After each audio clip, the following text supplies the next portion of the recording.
David, what are some of the biggest issues you feel like are facing your district? Well, right now, I think we have a lot of things going on at the Capitol that are very important. And I think that our citizens need to be represented properly and equally.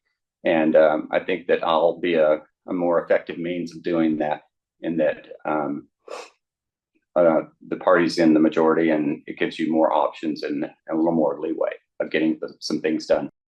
Yeah, Cindy Munson has been in the role now for a little bit of time. She's got some experience. What do you feel like is Yes. some of the experience that you would bring, and why would you be a better representative for voters in your district? Okay, Cameron, that's a great question, and thank you for asking it. It's if you look, she's been in office almost 10 years, I believe, and I think over that time she has run 85 bills, and only six have made it through the finish line for the ones that she authored. While I was the county clerk, I actually um, came up with 11 bills that, of course, we had to get sponsors to handle the bills, but I was able to do out of 11 that I ran, 10 of them became law.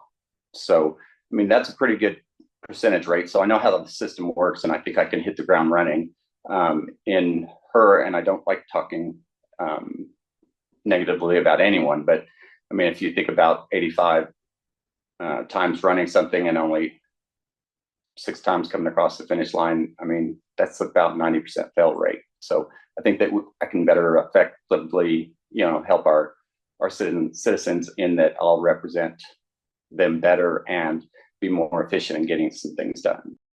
Yeah, it's something of a similar question. How do you feel like House District 85 would be? What kind of attention do you think the district could get if it was represented by a Republican? What difference do you think that could make? Well, I think it's better representative of what our district is built from and consists of. And I'm not saying that I wouldn't listen, because you listen to everyone, all your constituents. But the key thing is that, what is in power at the Capitol right now. You have a majority, and that gives you some leeway and some power that you don't have as a minority.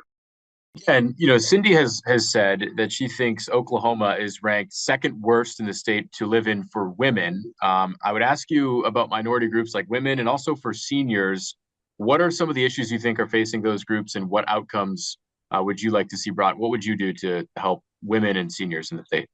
Well, I think that always there's been an issue with women and senior citizens, and they aren't represented properly. And it's never been fair. I remember I'm one of seven kids, and I have five sisters.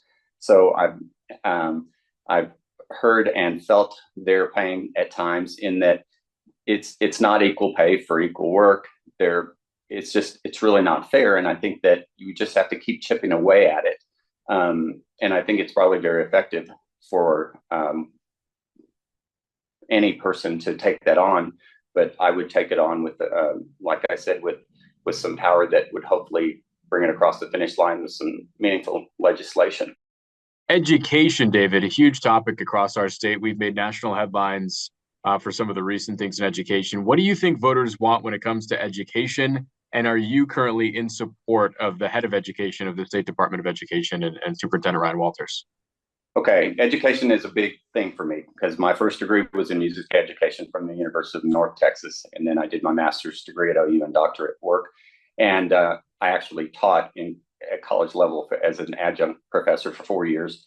And education needs to be funded better, and there are ways of doing it. And I actually have a plan to do it better than we've been doing it.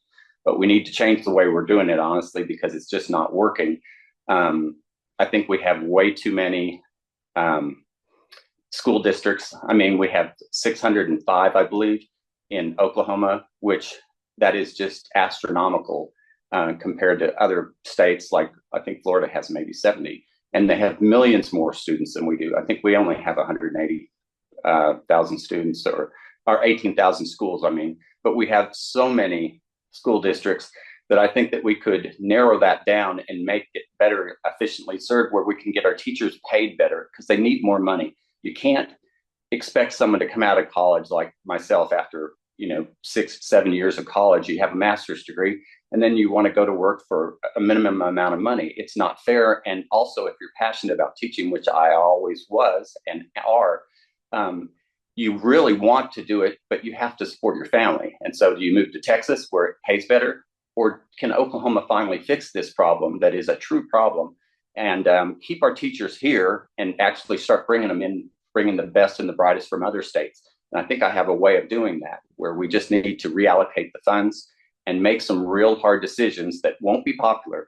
But I'm sure everyone knows, I'm not worried about being popular. I'm there to get some things done and change some things, and I will do that if elected. Would you say you're in support of Superintendent Ryan Walters and some of the things he's done in his time?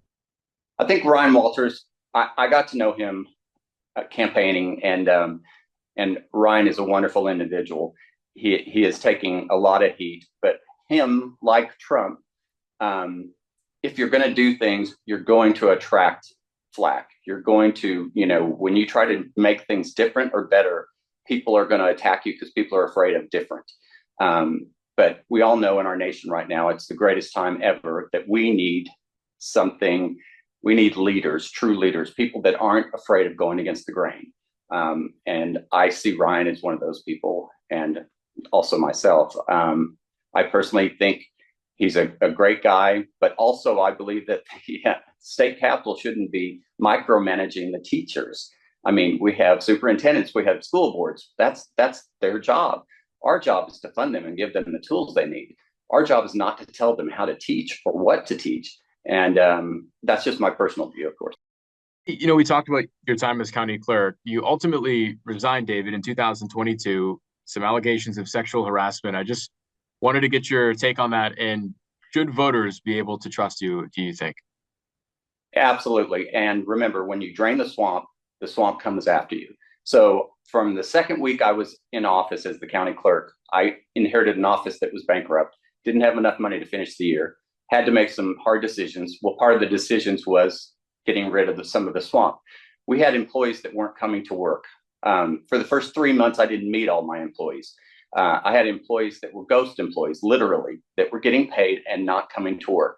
I fired a lot of people. I was sued. From the second week I was in office, I was being sued in federal court. I've been sued in federal court, I don't know, 11, 12 times. I've never lost in federal court. I've won every suit I've had. I will always do the right thing for the taxpayers, but it's not popular. So people are going to attack you with false allegations. And as you said, it's amazing all the wonderful things I did at Oklahoma County because I renovated that system, made it one of the leading in the nation as far as computerized software, how we do things, our meetings. I put our meetings online on YouTube where you could watch the sausage being made, and we never interrupted that feed where you guys could actually not have to show up to the meetings. We made it where people didn't have to come down and come to the office to file documents. It's all online. It's done automated. We did the lien alert system. I created that where it means if someone files anything against you in the county clerk's office, you can be notified for free, of course. There's a company that does it for cost, and it doesn't cost anything. I did that program and set it up for free for the state of Oklahoma, and it's being used today. But you guys never hear anything about the good things. You only hear the false allegations that people make against us. But as leaders, there's always going to be people that are mad at you, especially people that you are getting rid of, outboarding, or people that don't show up to work. That's just going to be part of the equation. And so, when you're going to lead, you're going to take some hits, and I have, and my family has, and it was not fun. And but I know the taxpayers know me and can trust me. And obviously, I did a great job as the county clerk. When it was time to go, when I was tired of being beat up, I actually said, okay, guys, you can have it from here. But I left it there where the office was profitable, making thousands a month profit.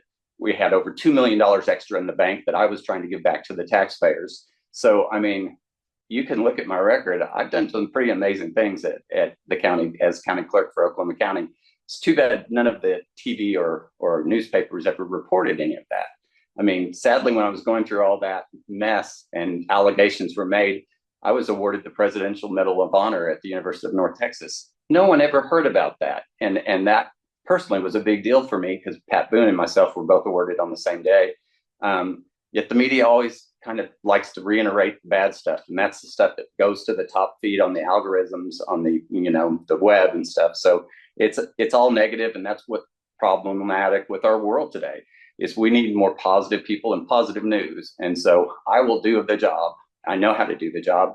I'll hit the ground running, and I'd appreciate your vote. With a new term coming up, what would you say right now, Cindy, are some of the biggest issues facing your district? The number one issue I hear as I'm out knocking doors is addressing public education and specifically holding our state superintendent, Ryan Walters, accountable to his inactions and really not focusing on the needs of our teachers and our students and getting resources in the classroom and spending way too much time talking about and thinking about and elevating culture war issues as opposed to the real needs of our families across the state. You bring the experience that you've built in your time already in the position. How do you think that plays a role in going forward? And what have you learned and how can you bring that experience to the future?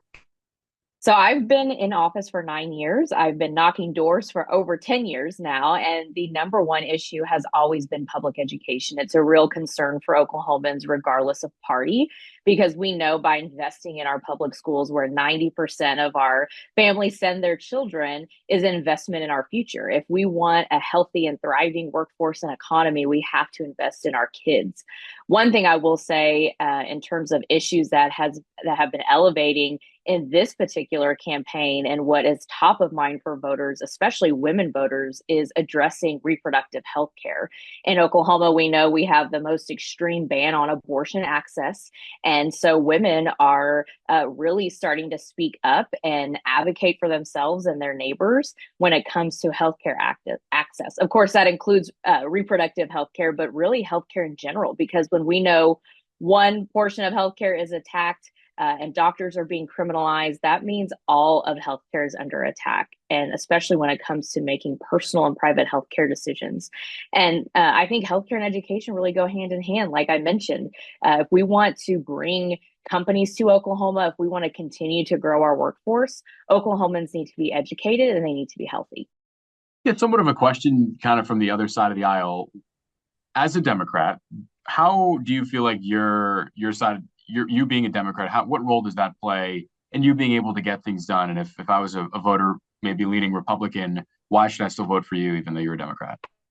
Yeah, relationships are incredibly important in the legislature. And, I'd say 80 to 90% of what we work on in the House of Representatives is really bipartisan. If you watch the votes that we take and you look at that board, a majority of us are voting green. It's that 20 to 10% of votes that you see more of a split when it comes to a partisan nature. A lot of our disagreements, too, sometimes have more to do with rural and urban Oklahoma. But when it comes to things that we know matter to all Oklahomans, we can find ways to work with the Republicans. And myself specifically, I represent a district that actually still leans more Republican. I am elected by Republican Oklahomans. They have voted for me in office. I could not win with solely being supported by Democrats. And so what that tells me is the conversations I'm having on the door are so important that I bring them to the Capitol.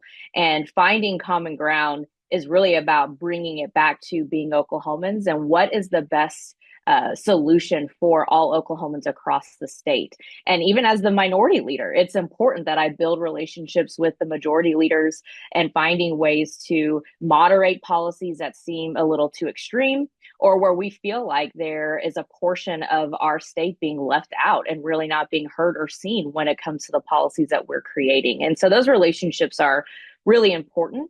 Sure, we're going to disagree on issues, and I've said this throughout my career, but especially as minority leader, we're going to find ways to work with Republicans. But when it comes to things that really harm Oklahomans, that's where we're going to push back. But there's always an opportunity there to work together. You've said in the past that Oklahoma is one of the worst states for women to live in, maybe the second ranked second. How would you plan to continue to work on ways to improve or further outcomes for women in Oklahoma? I think first and foremost, having women elected to the legislature and being in positions of power, being in a place where we can elevate the issues that are important to us and what we're facing every day. You see women on both sides of the aisle really working together and finding bipartisan solutions around increasing insurance access to mammograms. That's very important to women, regardless of party or where you live. When it comes to healthcare, that is a place where women lawmakers can find some bipartisan common ground. But I'll go back to making personal decisions about your own healthcare and what it means to build a family. You have Republicans who are across the country attacking that decision on that right on when and how to have a family. And that is very important to women who are trying to have a family, maybe women who have had families and now they have grandchildren, or maybe those who aren't in a situation where they have kids or they're married. But having that personal autonomy over your own body is incredibly important when it comes to the future of the economy. Women being able to make choices for their healthcare, for their workplace, deciding what is best for them and their families is incredibly important. And right now in Oklahoma, what we continue to see over and over again, and I think you can make a correlation of Oklahoma being nearly last in the nation when it comes to women workplace successes in the workplace and healthcare. We can go on and on. The lack of female and women representation in government. I think you can make a correlation there when it comes to childcare services and ensuring that children have somewhere to go while their parents are at work. That's incredibly important to women, but it's important to families, and it's important to our success in our state. And so we'll continue to work on those issues, and I'll continue to find common ground with women on the other side of the aisle to elevate the issues that we know are most important to us. Similar to that question, when it comes to the senior population, what ways do you think we could make improvements for the seniors here in Oklahoma? Again, these are populations that are most vulnerable and marginalized when it comes to our decision making at the Capitol. And when it comes to seniors in Oklahoma and those who either are providing caregiving or need additional caregiving by their family members or healthcare providers, these are nonpartisan issues. These are things that Republicans and Democrats can and have worked together. And so we have to continue looking at the rising costs of healthcare and access to medication. But most importantly, and what we hear about on the doors, in fact, when I was out talking to voters yesterday and even in my own family, is how are people in my generation, late 30s, early 40s, starting to take on that responsibility of taking care of their parents and not having a place to allow them to go that they know is safe and secure and they can build community. But most importantly, is it affordable? We can tell folks as they're in their working age and they're out there working and making a living and trying to make decisions around savings to prepare for retirement. But that has been incredibly difficult for Oklahomans and quite frankly, Americans across this country to do that. And so when the time comes and you have a family member who needs a place to go, those are difficult decisions that families have to make. And a lot of times that does fall on children. And as we've talked about women, it typically falls on women taking care of their elderly parents. And again, I'm in that experience myself. My dad has lived with my sister, and so we have found ways to support him. And look, my dad was a hardworking person his whole life. He served 22 years in the military. And so to see him in this situation, and then my sister and I trying to figure out how do we ensure he continues to, thankfully, he does have good healthcare because of his military experience. But what about housing? What about activities, keeping him outside and in community to take care of his mental health are all top of mind for those of us living in that type of situation right now. We touched on education a little bit, hot topic here in our state here in the past recently as well. What do you think voters want when it comes to education in our state? And are you in support of the current head of education right now?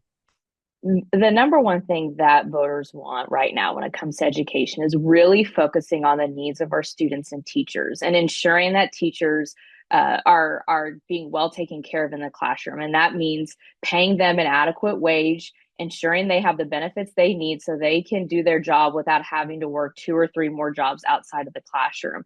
Because when they're focused on their job and their craft and focused on the students right in front of them, we're able to increase outcomes. That is also important for voters, ensuring that kids have the resources that they need. So when it's time to go to college or to be career ready after common education, that they're ready to go and they're ready to be in the workforce. And on top of that, being an educated person, an educated adult, means that there's going to be increased engagement in our democratic processes and being involved in the community.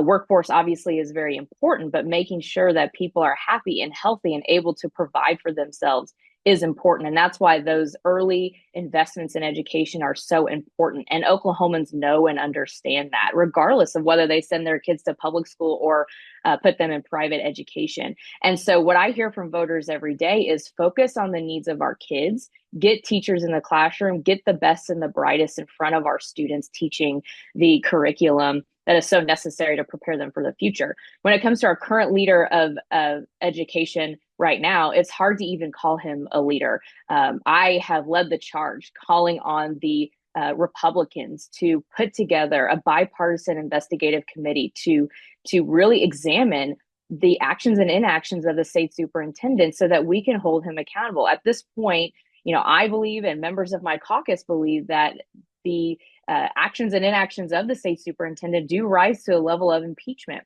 And so what we hear from Oklahomans every day is hold him accountable, get him focused on the work of children and our public education system and not these culture war issues. About your opponent, he resigned as county clerk in 2022, facing allegations of sexual harassment. Do you have a stance on that, a comment on that, and do you think voters should be able to trust him? First, I think about the victims of his harassment, the women and staff members who were sitting in on those staff meetings or any interaction they had with him where they felt deeply uncomfortable. I feel so sad for them, and I feel in terms of protecting them, he was not willing to do that as an elected official. He was trusted by the public to do a job, and he didn't do it. In fact, he put people in harm's way. And so to have the audacity to run for public office again is truly unfortunate. At the end of the day, I trust voters to make the right decision. I believe I've done my job well. I stay in communication with my constituents, even when we have to have tougher conversations about issues that we may not agree on. And I think because of that, voters and my constituents have trusted me. They know where I stand on the issues, but they know that I'm open-minded enough to hear what they have to say to best represent them at the state capitol. And so, on November 5th, voters will choose who they believe will be the best representative. I do believe I am that person. And so we have 32 days left of the election. And so I'll continue to be out there knocking on doors, talking to voters about the issues that are most important to them.